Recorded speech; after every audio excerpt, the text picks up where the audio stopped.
Okay, so first of all, let's just have a look at what we're going to use today to make this. So I'm starting with a teardrop shape foliage piece. As I say, you could use this in plain green if you wanted to. You could do a white, even silver if you wanted with these colors, or if you could access pale blue, that would also work. Then we're going to kind of fill it out with some mesh. So I'm going to use some of the mesh that's got the blue and the red stripe, as well as some plain white. Because I've already got a lot of red, obviously with that teardrop, I want to sort of soften it down with the plain colors. If I had a green teardrop, I would probably go with a red ribbon here to add a bit more red to it. Then our centerpiece is going to be a sign. So this is an MDF sign that we're going to use, and I'm going to use a couple of cable mounts to attach that. I'll show you how to do that. Bow, I use bind wire to put everything together. A cutter for our mesh. This is not the cutter I'd prefer to use. I'll talk about that in a sec, but it's all I've got with me. And then I've got an array of different picks that we're going to cut up and use to spray through the piece. So, all right, let's get started. Okay, so the first thing we're going to do is just cut some of our mesh, and I'm going to start with 8 pieces of each, and we'll see if we need some more. I'll keep a list at the end of how many pieces we use, so it's on the video for you. Now, I would normally use a rotary cutter for this, but I haven't actually got one at home.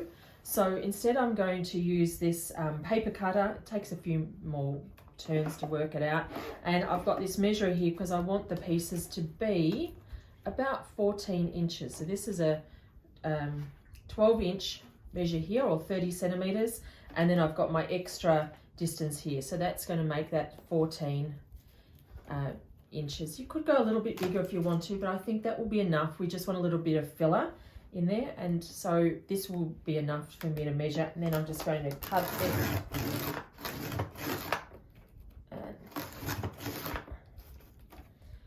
and we'll cut all of the mesh, as I said, 8 of each, and then we can start attaching it to the frame.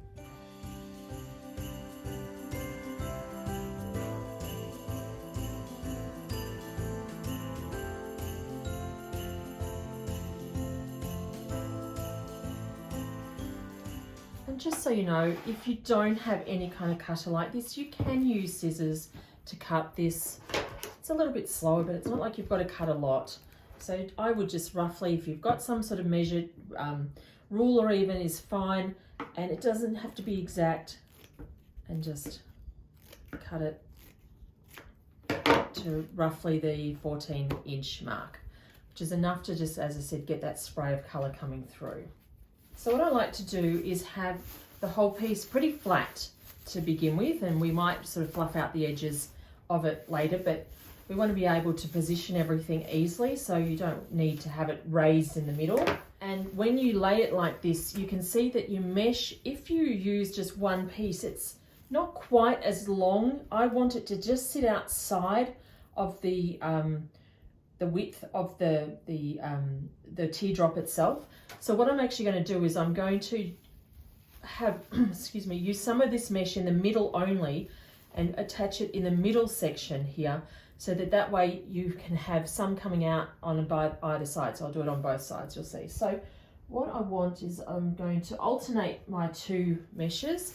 And what I normally do with the mesh, let's get this out of the way, is I just like to, the mesh has always got a raw edge, it can fray a bit.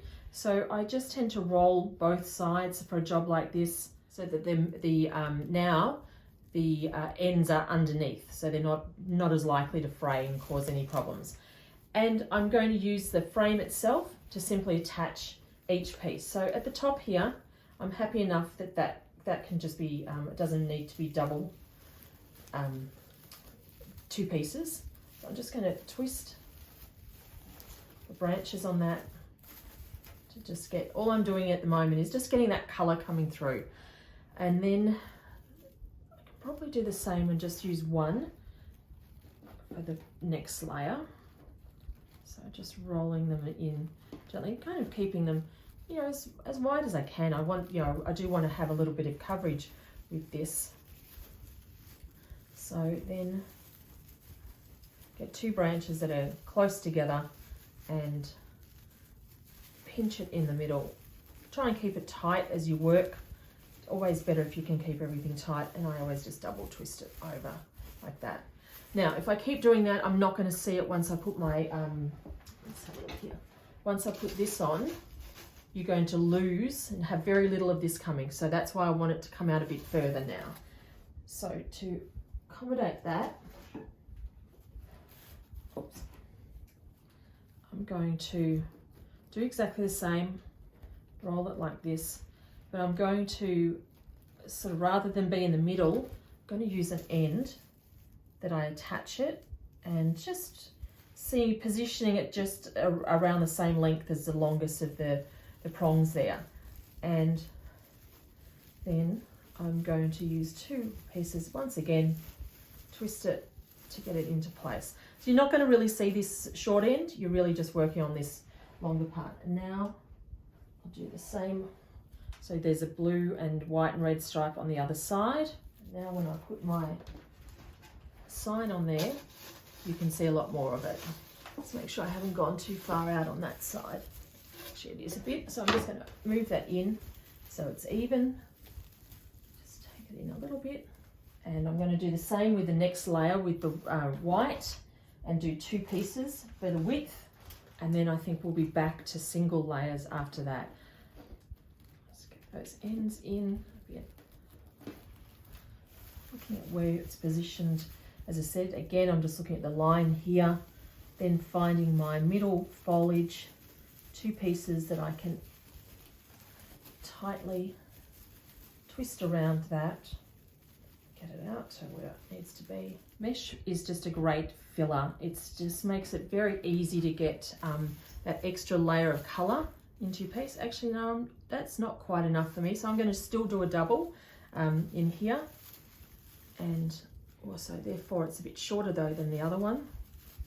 And by filling it with the mesh as we're doing here, you don't need as much foliage, which is generally a more expensive piece. So it does help keep your overall costing down, which is always handy.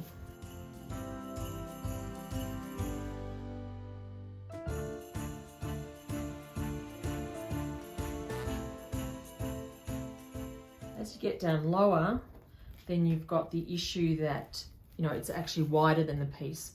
So you really want to try and position it on an angle like this. So you therefore, see how I'm actually going to get that mesh. And if I need to, I can even use a piece of foliage to layer over the top of it. Still attach it. Let's do it in order. Get it attached first. And if it's sticking out too much, then you can use some foliage to just push it down so it's facing more down piece.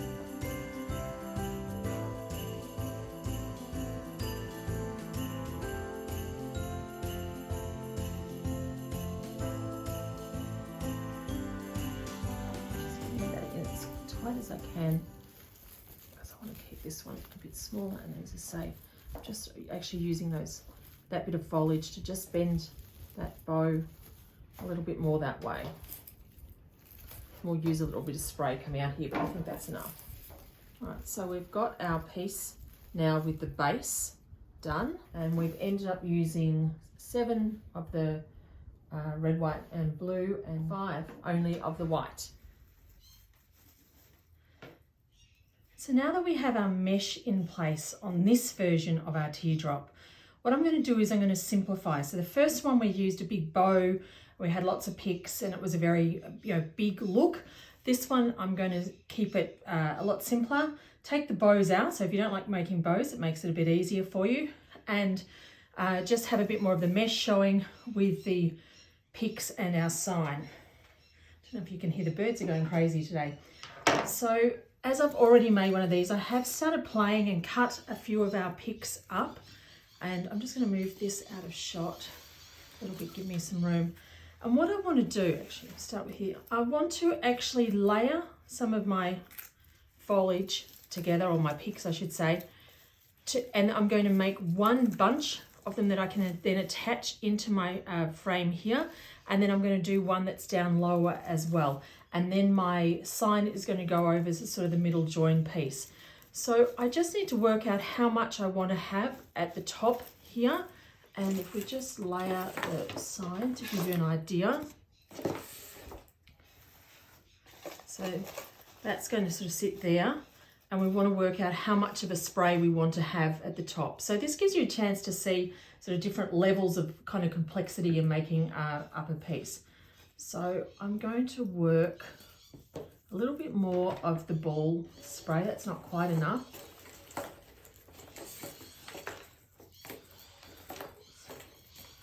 Oh, everything's joined together. So this is one spray that I actually just have cut the bottom stems off and then moved them up so that it's all a little bit shorter and a little bit more compact. So let's just have a look. If we put this one behind and then have this, obviously it's all very flat at the moment. We'll give it a bit of body in a sec. And whether we need anything else as well. I'm still going to put my sign on the side like I did last time. I'm going to try the two.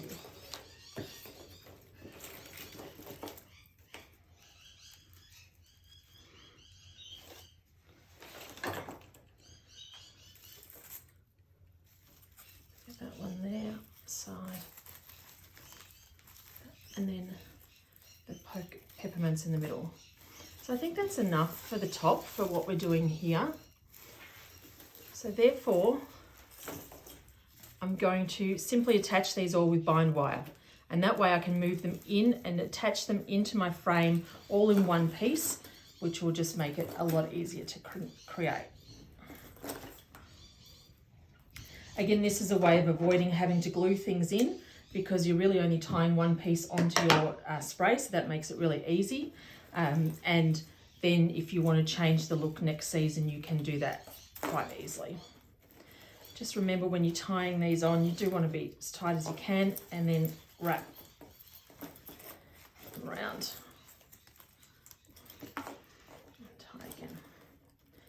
Now, sometimes I do find you can get these slightly shorter ball picks that are going to be right where we want to tie our sign on.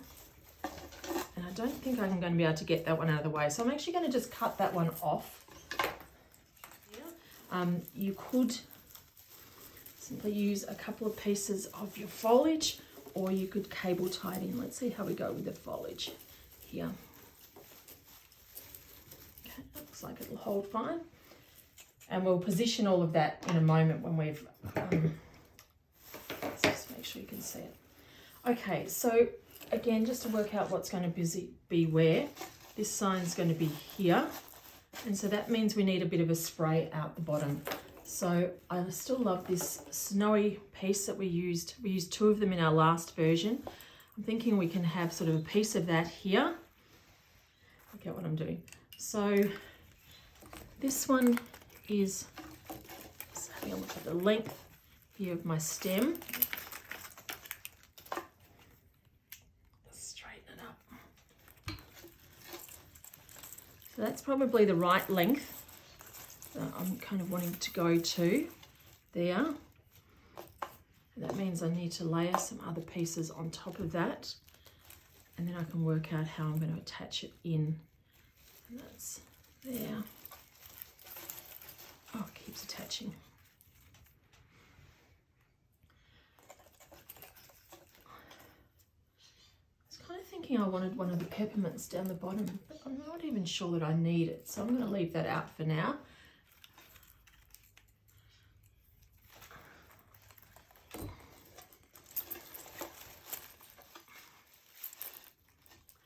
And because we're using this big white piece, I think we need just a few more of the ball pieces that are shorter. So we'll go back into our pick here and we can pull this apart even further and therefore create some pieces that are just the right length to kind of come out amongst this piece here.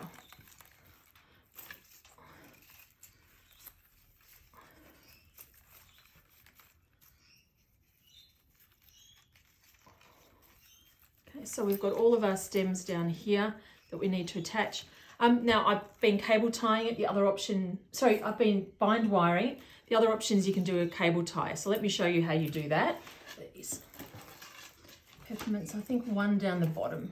So coming right down the bottom will look nice.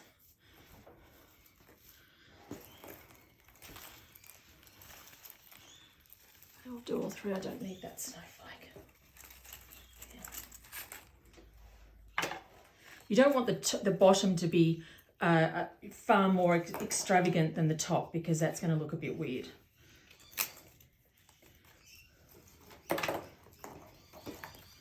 So if we have that there.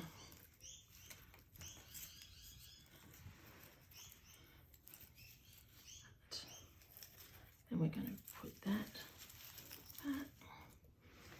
and then our sign here. And I think that's a nice balance. If I decide it's too much, I'm going to take off the two peppermints off here, and I'll just cut them back far enough that I can reuse them in something else as well. So with my stems there, I'm going to grab my cable tie and simply work all this together.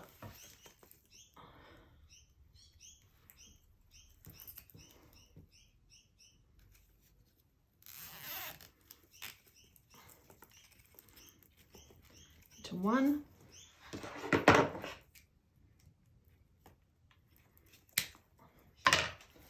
And I don't need the stems to be as long as this, so I'm just going to cut them back a bit.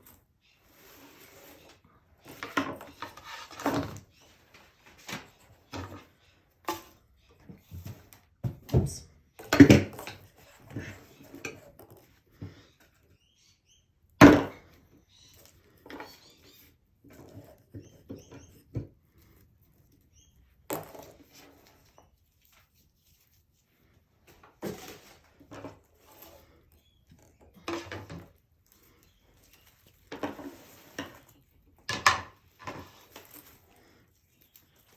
That's going to sit here, and this one is already in place. So again, when you attach these, try not to sit one bunch of branches above the other one. Put it to the side, because you want to be able to keep it a little bit flatter, and then see if you've still got some cable, some foliage that you can tie around, or I'm going to use my bind wire here. Attach it onto the stem that's already in place.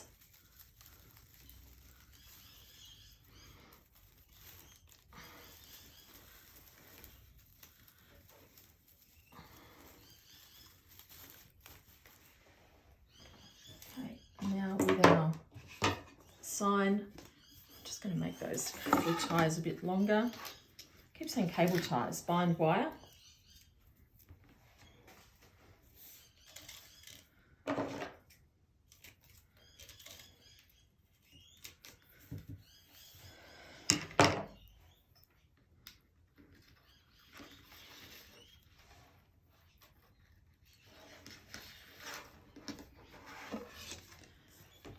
And then these all off.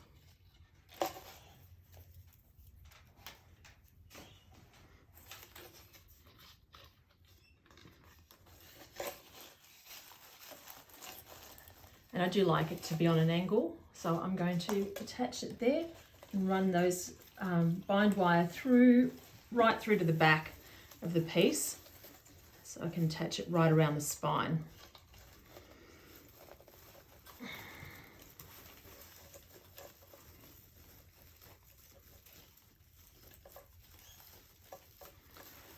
Sometimes it's a bit tricky.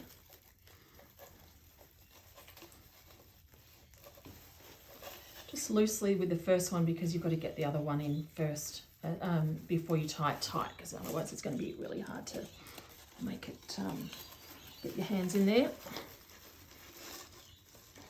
Trying to avoid all of your mesh, obviously, so you're not squashing that up.